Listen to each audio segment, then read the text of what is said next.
Hello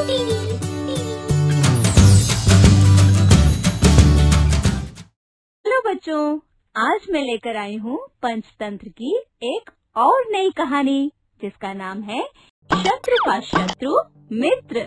बहुत समय पहले की बात है। एक गांव में एक ब्राह्मण रहता था। उसके परिवार में कोई भी नहीं था। वो शिव भगवान का भक्त था और दिन रात पूजा पाठ में बिता दिया करता था। एक दिन वो किसी परिवार के घर पूजा के लिए गया तो उसे उस दिन दक्षिणा में 2 बैल मिले। ब्राह्मण सोचने लगा कि इन बैलों का भरण पोषण कौन करेगा। सोचते सोचते वो भगवान शिव के मंदिर के सामने आ पहुंचा। वहाँ उसे घंटी की आवाज से कुछ ख्याल आया और ब्राह्मण अपने मन में ही सोचने लगा, अरे मेरा ही रहने और खाने का ठिकाना नहीं है। मैं तो इन बैलों का क्या करूँगा, इन्हें क्या खिलाऊंगा। लेकिन उन लोगों को मना भी नहीं कर सकता था। उन्होंने मुझे ये 2 बैल दक्षिणा में दिए हैं, अब तो इन्हें घर ले जाना ही पड़ेगा। और क्या पता भगवान शिव ने मुझे ये बैल अपनी सेवा के लिए दिए हों। जय हो प्रभु, ओम नमः शिवाय, ओम नमः शिवाय।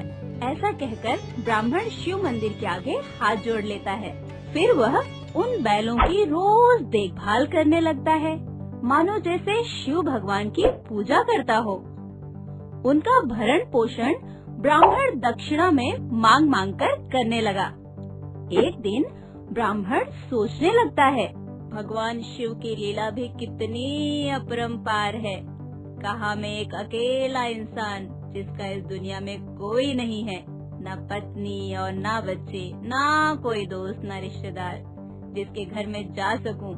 पड़ोसी भी मुझसे कहाँ वास्ता रखते हैं। लेकिन जब से ये बैल मेरे जीवन में आए हैं तब से मुझे अकेलापन महसूस ही नहीं होता। इनके सहारे तो मैं सारी जिंदगी काट लूंगा। लेकिन किसी दिन अगर ये बैल चले गए तो मेरा क्या होगा। मेरा दिल तो अब इनके बिना लगता ही नहीं है। ये मेरे जीने का सहारा बन चुके हैं। इनके बिना मैं कैसे जीऊंगा, इनके बिना मेरा है ही कौन। ये सोचता हुआ वो ब्राह्मण उन बैलों की सेवा करने लगा। इस तरह से ब्राह्मण उन बैलों को अपने बच्चों की तरह पालता रहा। एक दिन की बात है, उस गांव में एक चोर आ जाता है। वो दिन रात गांव के घरों में ताक झांक किया करता था। एक दिन उसकी नजर उन बैलों पर पड़ी। उन्हें देखकर उस चोर के मन में लालच आ गया। वाह, कितने सुंदर बैल हैं। लेकिन साधारण ब्राह्मण के घर में ये क्या कर रहे हैं? इन्हें तो मेरे पास होना चाहिए।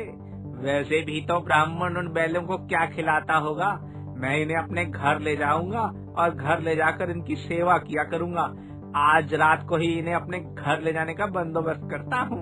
यह सोचकर चोर उस ब्राह्मण के घर के सामने चला जाता है। फिर चोरी करने की योजना बनाता है और रात होते ही वह ब्राह्मण के घर की तरफ चल पड़ता है। रास्ते में उसे एक आदमी मिलता है जिसके बड़े बड़े दांत, लंबे लंबे नाखून और सूखे हुए बाल थे। चोर उसे देखकर थोड़ा घबरा जाता है और मन में सोचता है कि अब ये क्या मुसीबत आ गई। मैं एक ब्रह्म राक्षस हूँ और ब्राह्मण के घर उसे खाने जा रहा हूँ। लेकिन तुम कौन हो? मैं एक चोर हूँ और ब्राह्मण के घर बैलों की चोरी करने जा रहा हूँ।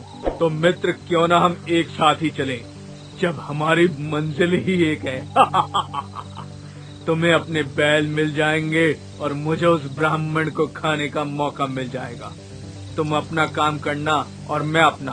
हम दोनों एक दूसरे की मदद कर देंगे। चोर थोड़ी देर सोचता है। अगर मैं अकेला रहा तो मुझे चोरी करते समय डर भी लगेगा। लेकिन अगर मैं इस ब्रह्म राक्षस की मदद लेता हूँ तो मुझे अपना काम करने में आसानी होगी। फिर थोड़ी देर सोचने के बाद वो मित्र उसे कहता है, हाँ मित्र, चलो चलते हैं। मुझे भी उस घर में बैल चुराने हैं। वैसे भी शत्रु का शत्रु मित्र ही होता है। दोनों एक साथ ब्राह्मण के घर जाते हैं और देखते हैं कि वहाँ पर ब्राह्मण सोया हुआ है। दोनों उसे सोता हुआ देखकर एक दूसरे से बात करने लगते हैं। देखो मित्र, अभी ब्राह्मण सोया हुआ है, क्यों ना मैं इसे मारकर खा लूं। अगर ये जग गया तो मैं इसे मार नहीं पाऊंगा। तुम बैल बाद में चुरा लेना। मित्र, तुम इसे बाद में खा लेना, पहले मैं बैल चुरा लेता हूँ। अगर ये जग गया तो मैं बैल भी नहीं चुरा पाऊंगा। अरे तुम समझ क्यों नहीं रहे हो?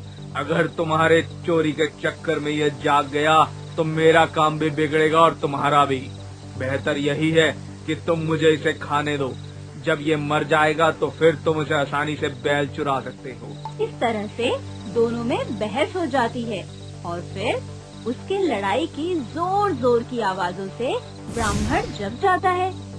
फिर उन्हें देखकर वो सतर्क हो जाता है। कौन है वहाँ? कौन है? जो भी है यहाँ से चले जाओ। मैं तुम्हें नहीं मारूंगा, लेकिन अगर तुमने मेरी बैल चुराने की कोशिश की तो मैं तुम्हारी जान ले लूंगा। जाओ, भाग जाओ, नहीं तो तुम्हारी खैर नहीं। भागो यहाँ से। कहते हुए ब्राह्मण अपने हाथ में एक डंडा उठा लेता है और उनसे कहता है, खबरदार जो मेरे बैलों को हाथ लगाया, मैं तुम्हें नहीं छोड़ूंगा। भागो यहाँ से। लगता है तुम नहीं मानोगे। तुम्हें मैं बताता हूँ। तुम मेरे बैल चुराने आए हो, अभी भगाता हूँ। इस तरह से ब्राह्मण उन दोनों के पीछे डंडा लेकर भागता है। ब्राह्मण के हाथ में डंडा देखकर वो दोनों भी डर जाते हैं और फिर वहाँ से भाग जाते हैं। भागो भागो, ये मारने आ रहा है। भागो भागो भागो भागो भागो। बच्चों, इस कहानी से हमें यह शिक्षा मिलती है कि हमें किसी पर भी आंखें मूंद कर भरोसा नहीं करना चाहिए और किसी की सलाह पर अमल करने से पहले अपने विवेक से काम लेना चाहिए। अगर आपको हमारे वीडियोस पसंद आ रहे हों, तो इन्हें लाइक करें, चैनल सब्सक्राइब करें और सबसे पहले हमारे वीडियोस देखने के लिए बेल आइकन दबाना ना भूलें।